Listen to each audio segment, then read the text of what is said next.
फैगौ 7 मे खालि जोंनि लकसभा बिसायख'थिनि इलेक्शन जानो फैगासिनो दङ। बे इलेक्शननि सिगां जोंनि इउनाइटेड पिपल्स लिबारेल पार्टिनिफ्राय जोङो मोनसे बिसायख'थि फोसाव बिलाइ फोसावनो थाखाय आखायाव लादों। बिनि गुबै थांखियानो जादों समायना बड'लेण्ड दानाय। आरो बे समायना बड'लेण्ड दानायनि मट'आवहाय जोंहा मोनसे बाथ्रा दङ, 1 कन्स्टिटिउन्सि 150 गेरेन्टि। मोनसे कन्स्टिटिउन्सि बियाब आरो 150 गेरेन्टि। बे गेरेन्टिनि गेजेरजों जोङो दिनै रायजो राजानि सिगाङाव हाबनो नागिरदों। बेखौ बुंनायनि सिगां दिनै नोंथांमोननि मेडियानि गेजेरजों जोंनि 35 लाख बिटिआर बासिनिसिम मोनसे बाथ्राखौ आं फोरमायथि हरनो नागिरदों। थांनाय 2015 मायथाइयाव 15 मायथाइनि 5 आगस्ट खालि जोंनि इउपिपिएल दोलोआ जोनोम जादों। बे दोलोआ जोनोम जानायनि गुबै थांखियानो जादों बिटिआरआवहाय सान्थि, अनलायनाय, सिकिउरिटि आरो जौगाथायखौ नोजोर बोनानै दानाय मोनसे राजखान्थि हान्जा। जाय हान्जाया बिटिआरआव बा बिटिसि हालामाव सोमजिबाय थानाय माहारिजों माहारि दाङाबाजि, हारिजों हारि दाङाबाजि, बेफोरबायदि गुबुंले राजखान्थिनिफ्राय समाजखौ उद्धार खालामनाय बा रैखाथि होनाय, बे थांखिजोंनो जोंनि इउपिपिएल दोलोआ जोनोम जादोंमोन। बेनिखायनो गुबैयाव जोङो गुड गभार्नेन्स दानायनि थाखाय जोंनि हाबाफारिखौ जोङो जागायजेनदोंमोन। थांनाय 2020 मायथाइनि 15 डिसेम्बराव जोंनि सरकारा गायसनजानाय लोगो लोगोनो मानाव गेदेर प्रमद बर' बिथांनि दैदेननायनि गेजेरजों जोङो सरकारखौ दैदेनदों।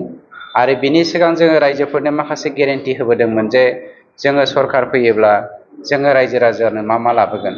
आरो बे सरकार फैनाय 3.5 बोसोरनि गेजेराव जोङो मा लाबोना होफैनो हाखो, बेखौ आं बुंथिना होनो नागिरदों।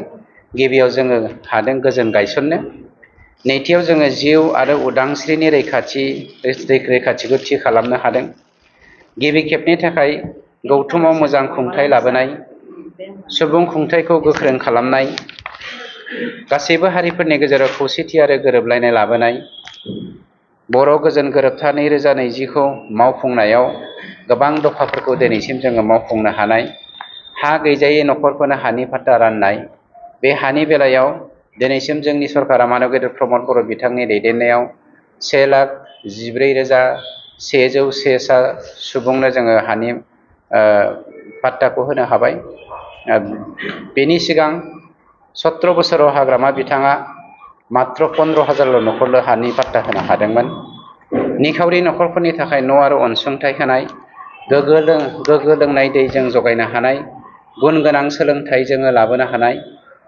जोंनि बिपिएफनि माखासे दैदेनगिरिफोरा मोनसे बाथ्राखौ बुंदों जे जोंनि समावहाय दावराव दावसिया बारा जानायखाय जोङो सोलोंथाइखौ गुफुं सोलोंथाइ होनो हायाखैमोन होनदों।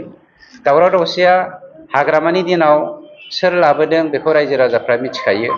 गतिके जोङो बयबो मिथिगौ जोंनि बिटिसिनि 4 जिल्ला, बै समनि 4 जिल्लानि मोनब्रैबो सोलोंथाइ बिथिङाव मेट्रिकनि जुदि जोङो स्टेटासखौ नायनो थाङोब्ला बयनिख्रुइबो गाहायसिन थाखोआव जोंनि चिरां जिल्लाया थायोमोन। मावफुंनो हादों। मानाव गेदेर प्रमद बर' भारत अभियाननि आगानजों स्वच्छ बिटिआर अभियान दानायाव जोङो साक्सेसफुल जानो हादों।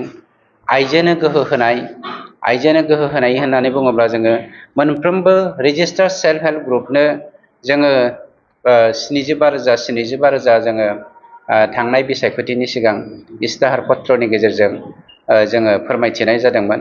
बिनिनो जोङो दिनैसिम 9,685 सेल्फ हेल्प ग्रुपनो थामहिनबा 96,850 सानो जोङो दिनै 24.2 कौटि रांखौ राननानै होनो हादों।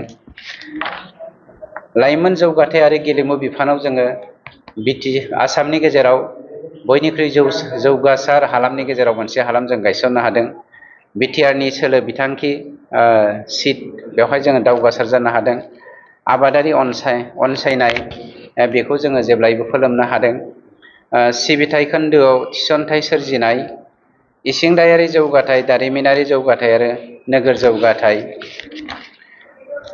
दावबायनाय, हाग्रामा आरो आबहावा रैखाथि, सोमखोर बड'लेण्डनि बिथांखि, गासै हारिफोरखौ लाफानानै जौगानाय, बिटिआरआव गोजोन आरो खौसेथि लाखिनाय आरो गियान, हारिमु, राव, थुनलाइ, हारिमु आरो गेलेमु जौगाहोनो थाखाय आखायाव लानाय हाबाफारि आयदाफोर बेफोर बाथ्रा होबोनाय बा जोङो इस्ताहार बिलाइयाव बा जोंनि जा बिसायख'थि फोसाव बिलाइयावहाय जोङो होबोदोंमोन, बेखौ जोङो मावफुंनो हादों।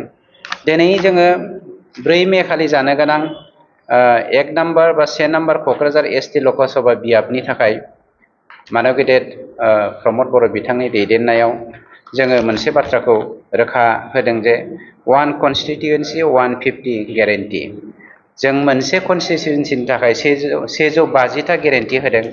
बे 150टा गेरेन्टिखौ जोङो मेडियायाव नोंथांमोननि सिगाङाव बुंखांनायनि उनाव जों नोंथांमोननो गांसे गांसे जोंनि फोसाव बिलाइखौ हरगोन।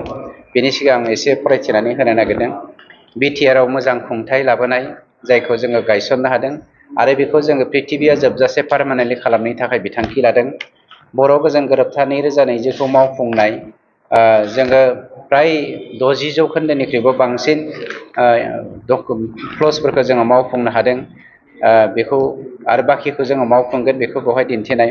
गुन गोनां सोलोंथाइ, केजिनिफ्राय पिजि गियान सोरां बिथांखि होनाय, जुनिया रोंगौथि गोनां सुबुंफोरनि थाखाय जर'खा राहाफोर गायसननाय, लाइमोन जौगाथाय आरो गेलेमुखौ जौगाहोनाय, बिटिआर सोलो बिथांखि सिटखौ जोङो बांसिनै जौगाहोनाय, बड'लेण्ड डिजिटेल सोलोंथाइ आरो रोंगौथि बिथांखि गायसननाय, सावस्रि आरो गाहामथि रग निर्मुल बिथांखि बिटिआरखौ जोङो जौगाहोनाय, बड'लेण्ड आइजो गोहो बिथांखि दाफुंनाय, गथ'सा लोगोआरि बिथांखि बिटिआर गायसननाय, बड'लेण्ड सुबुं समाजारि बोसोन होनाय हाबाफारिखौ जौगाहोनाय, बड'लेण्ड खुसि बिथांखि दानाय, आबाद जौगाथाय आरो आबादारि गायसननायजों लोगोसे बेखौ जोङो रायजो राजाफोरनि सिगां खाथिसिम लांनाय, बिटिआरआव फिसिनाय जुनारफोरनि जोथोनारि जिउ खांनाय राहाखौ जौगाहोनायनि हाबाफारि, बड'लेण्ड अमा बिथांखि 2.0खौ मावफुंनाय, बड'लेण्ड गाइखेर बिथांखि मावफुंनाय, बड'लेण्ड बेरेमोदै बिथांखि मावफुंनाय, बड'लेण्ड गामियारि दारिमिनारि मिरुफोर फसंनाय, बिटिआरआव